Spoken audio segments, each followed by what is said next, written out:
valves now. Okay, we've got the gas tank off, got the plastic out, plastic off, the battery's out. The battery doesn't have to be out, but I'm servicing the battery. So the next thing I'm going to do is pull the spark plugs out, since when you adjust the valves it's usually at the 6,000 mile maintenance when you should be replacing the spark plugs anyway. You must remove at least one spark plug in order to turn the motor over so you can get to the right place to adjust the valves. Okay, having stripped the bike down some, we're going to take the valve cover off. You can just loosen these a little bit and then you can take them off with a open end wrench or box wrench, or sometimes your fingers. See, once you get them loose, you can do it by hand. There's 6 bolts. Okay, so now I've got all 6 bolts loose. I'm going to pull the valve cover off. This is kind of tricky. Get these hoses in the way. Sometimes it helps to get the bolts in the back out so that you can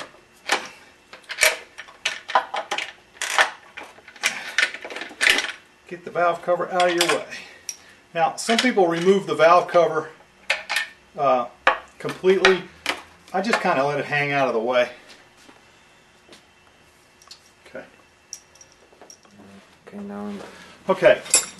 So this is a 22 millimeter wrench. Goes right on here, and all you got to do is knock it loose. And this is the chain tensioner. So what we're going to do is remove the chain tensioner, the bolt that holds the chain tensioner, and then kind of push on that with your finger, or you can pull on the cam chain and it pops out, and there is the actual chain tensioner. The flat side goes in and there's a piece of plastic in there that this thing pushes up against the chain, but you can see how the cam chain now has some slop in it.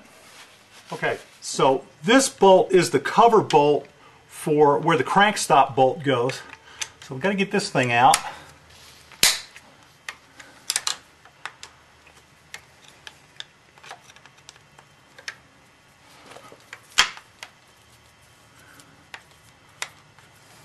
Now this motor's full of oil, but since there's very little oil in the sump, really nothing comes out. Okay, now this is on a Classic, the bolt that holds the back of the gas tank, and you can see how I ground the tip to be kind of rounded. Let me get the other bolt. So you can see how the end of this bolt is no longer flat; it's slightly rounded. It shouldn't come to a full point, but it's got to be rounded to about half of the diameter of the bolt in order to fit in the slot in the crank. So I figure I always have this with me, and it's always easy to find. I don't lose this. Now what I'm going to do is screw this bolt into the hole where the cover was, and the idea is to screw the bolt in until it just barely bottoms out.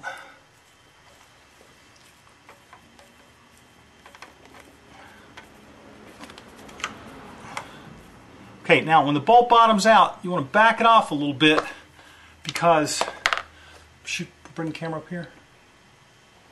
Yes. Okay. So you can see that there's a little line in the cam wheel here, and another one here, and there's one in the cam wheel here, and another one here. Now these lines need to be in as close as they can be in alignment to this surface here. Can you see the cam lobe here?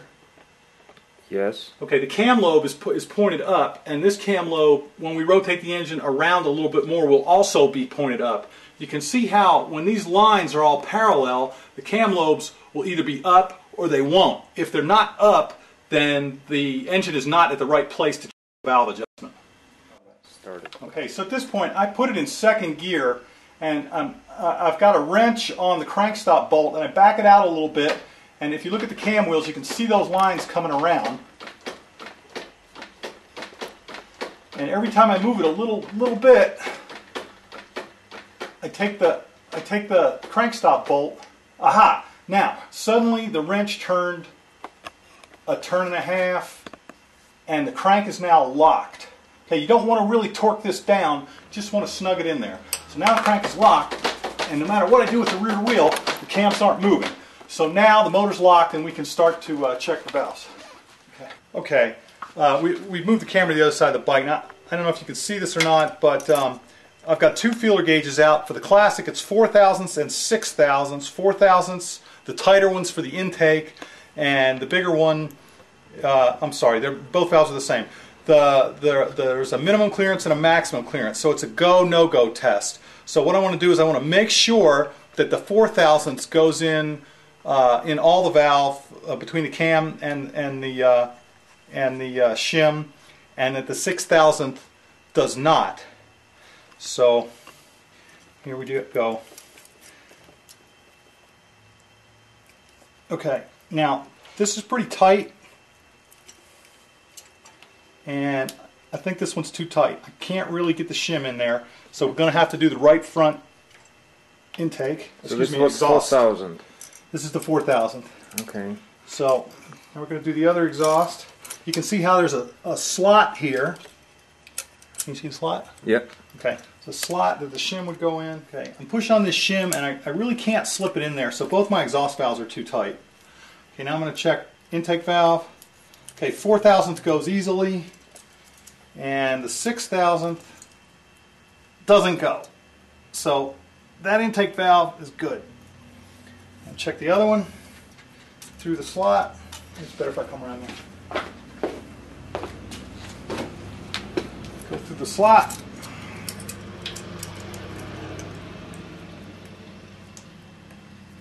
Okay, the 4 thousandth goes. I don't know if you can see there's some drag there. And the 6th I'm sure won't go. Okay, so both of the exhaust valves are too tight, so now let's pull the cams out. Okay, so before you pull these bolts out, it's always a good idea to stuff a rag or paper towel down in there, because if you drop these bolts down in there, it's kind of difficult to get them out. So with a little something stuffed down in there, it's a sure thing that we won't lose them. Okay, so now, okay, these bolts, when they go back in, they're going to be Loctited. So you need a wrench to get them all the way out. You can't just take them out with your fingers. You can stop. Okay, so the cam carrier holder and chain top guide is now been removed. Okay, now we're going to remove 8 bolts to hold the cam carrier in place.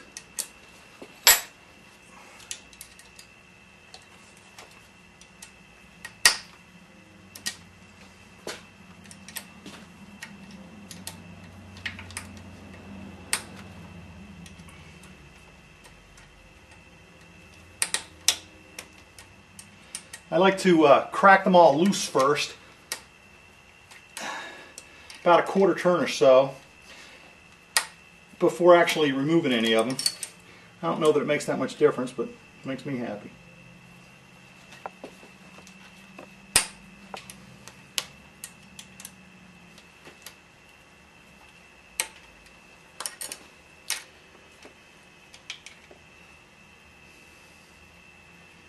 Okay. Okay, now I've got all the bolts loose, but before I remove the cam carriers, I'm going to take a little tie wrap. And I'm going to tie wrap the chain to the cam wheels. So what this is going to do is this will absolutely keep the cams from losing timing. It is possible to lose time at the bottom, but it's a lot less probable. So now with that like that, I can pull the top cam carrier out. Can lift the cam up. Lift the other cam up.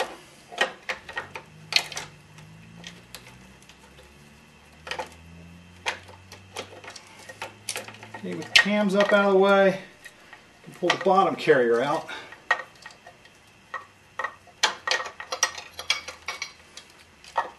Okay. There we go. Okay, one thing I like to do is take the cams and a bungee, little tiny bungee cord, and tie them up out of the way, so when I'm working, I don't keep keep getting in my way. Okay, in this case, we know that both of these exhaust shims are too fat. So I need to just go with the next size thinner. That's why I didn't bother measuring it a bunch. Usually they never change more than one size at a time. So I'm going to try to lift this shim out with a pair of pliers. I'm probably not going to be successful. Okay, so the whole bucket's coming out. Okay, so this is the bucket that goes over the valve, and the shim's in the top. And popping the shim out's tricky. This is a scribe with a carbide tip, and I tend to have pretty good luck with that. But some people use air. Some people can do it with a little screwdriver. There's a shim. Okay. This is a shim set I scored on eBay for a good price. And this is a micrometer. So what I got to do is measure this shim, and then I printed out the chart that's available on the FAQ that shows the millimeters and the inches, because my micrometer is in inches. So I think you can see there. It looks like this is a 2.4 something, so it's either 4.0 or 4.5. I'm going to check it with a micrometer.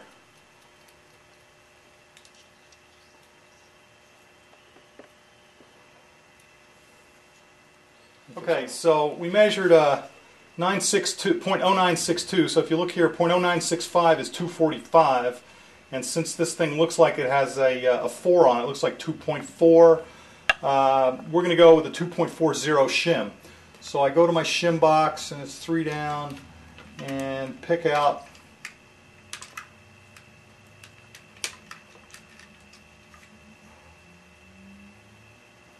a 2.40 shim. Okay, now that's a used shim, and it really doesn't matter which side goes where, but since this one's used, I'm going to put the side with the ink on it back on top of the bucket. So by using a smaller shim, I'll push that down in there. By using a smaller shim, I'm going to make some extra clearance. Did you get that? Mm-hmm. Okay, so now we're going to take the other exhaust bucket loose. Alright, here it is. And try to pop the thing out.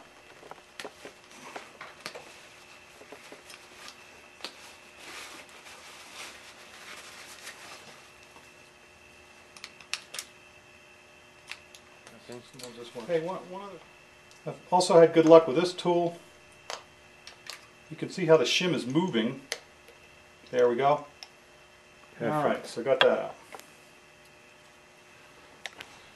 Okay, so we measured this shim, and this one was a 240. So if I didn't have this big box of shims, what I could have done was taken the shim out of the left side exhaust valve and put it in the right side exhaust valve, and then all I got to do is buy one shim. But since I got the big box, I do it the easy way. Okay, so now we've got the buckets back in with the new shims in them, and what we're going to do is lift up the cams, put the bottom cam carrier back in, and you'll notice that there were pins there. If you look carefully before I stuck it in there. Okay, you want to push that down so it gets seated, and then we're going to set the cams back in their little depressions.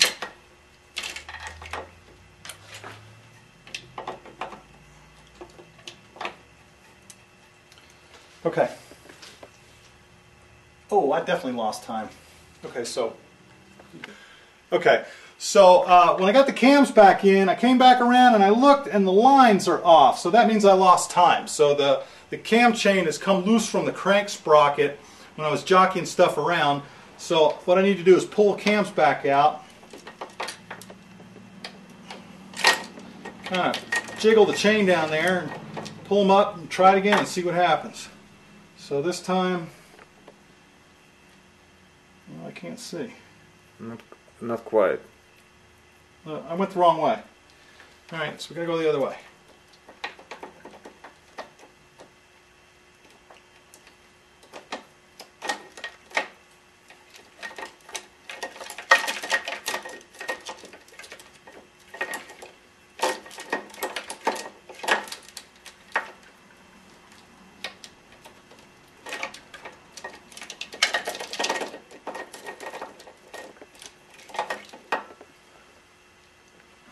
Okay, so I can't fish the chain back around, so what I'm going to do is cut my tie wraps loose, and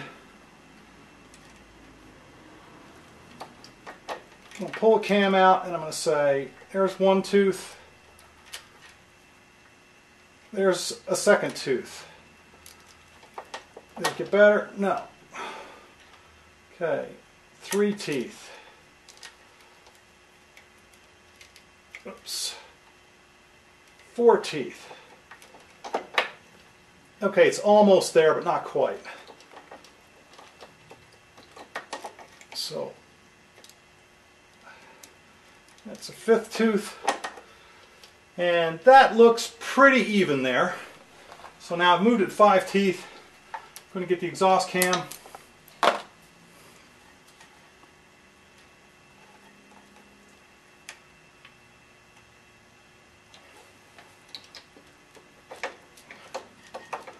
Okay. 1, 2, 3, 4, 5. Okay, now you can see, I don't have them tied, but you can see that when the tensioner goes in, they'll all be in pretty close to a straight line. It really never looks perfect, but I know that that's going to be right.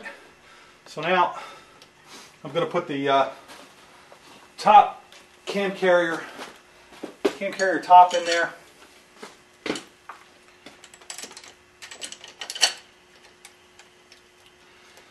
Alright, and I'm going to screw all these bolts in, but I'm not going to tighten them yet. Because the thing is, the deal that goes on the end is what pulls the cam carriers into alignment.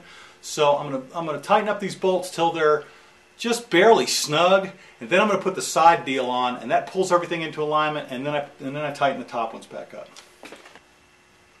Okay. Okay, so I'm going to put the cam block back in. I'm going to drop a Loctite on the bolts here, and blue Loctite. I did shake it first. My rags have been removed, and that's poor shop practice, but do what I do, not what I say.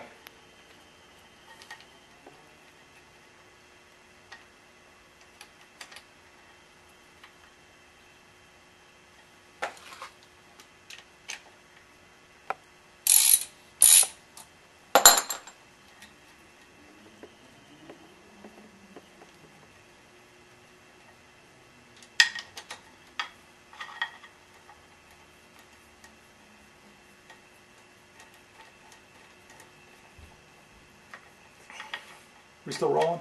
Mm-hmm. Okay. These are supposed to be torqued to something.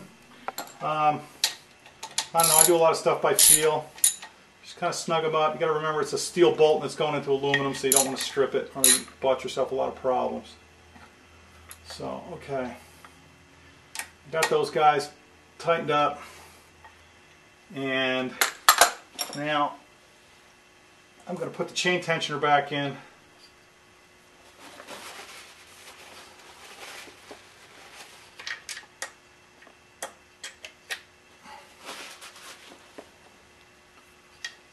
Okay, now the chain tensioner bolt is, there's a washer that's on it, but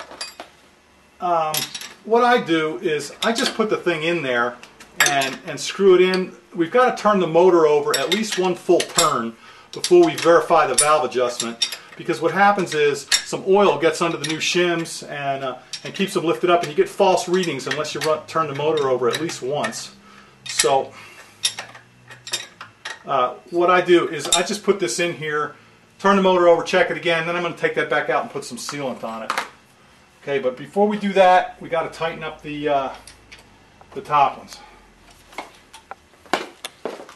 So there's 8 bolts on the top, and I'm going to snug them all.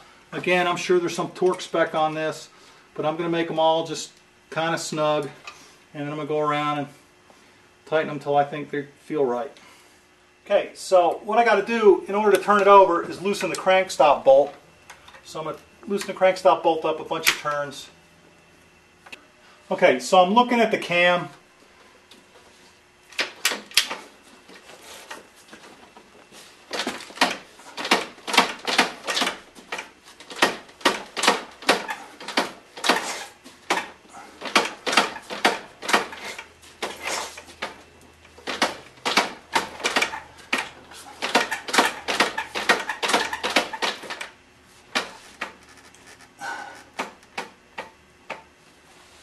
Okay, so I'm checking the cams again and they're in the right position, and I'm going to tighten my crank stop bolt up again so that I make sure that I'm checking the timing in the right place.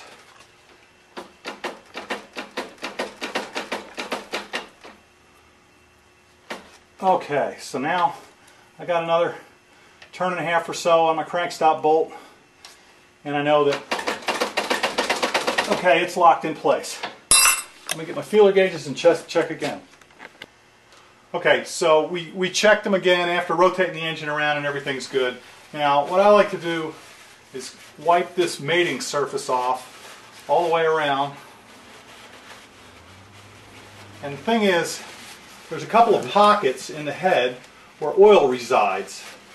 So what I like to do is not change this $16 gasket every time, but just inspect it. And if you look at the edge of this gasket, you can see that the lip is still pretty good. It's not completely flattened out or anything. So I dip my finger in the oil reservoir there and get some of that almost clean oil and rub it all around this mating surface. Let's just stop it. Okay, so now we're going to put the valve cover back on. It's kind of tricky. Okay, and when you get it on there, what you want to do is look and make sure that the gasket hasn't popped out anywhere. And then you take your these things. Now you don't have to replace these every time. They're kind of expensive too. I've been using the same ones. I got 42,000 miles on this bike. Never changed them. So what you want to do with these is get them all in there, and you can see how the valve cover slops around. So you want to get them all in sort of finger tight before you start to tighten anything down. Okay, so I got all the screws back in, and before I tighten anything up, I want to wiggle this around with all the screws just in there slightly snugged, and make sure, looking at the gasket around the edge, that it's sticking out everywhere. And then I'm going to torque it using my calibrated torque wrench to the proper torque value, which is to say, just make it kind of snug. Okay, so after I got the valves all adjusted and got this thing buttoned up, I pulled this back out and I just put a little bit of black silicone sealant. You can use any color you want, just a little bit on the threads, and then snugged it. It's a big wrench, so it doesn't need to be real snug. It has a crush. It has a flat washer on there, and so I've never changed it, and it's not going to leak. It's going to be fine. The other thing that we need to do is remove the crank stop bolt completely and reinsert the plug. Okay, there's crank stop bolt. This is the plug. Now, in theory, you ought to change this copper washer, but again, I've been using the same one for about 40,000 miles, so I'm not going to worry about it. If it ever leaks, which I don't think it will, I'll get another copper washer. Oh, I like these ball tip wrenches. You can't use them to break stuff loose or tighten it completely up, but you can screw it in from a bad angle, which is great when you're doing stuff like around the brake pedal, or around the brake pedal on the other side when you're taking the counter shaft cover off, or when you're working around your shift lever. Okay, so that's in there.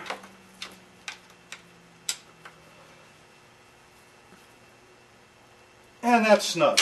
All right, now we're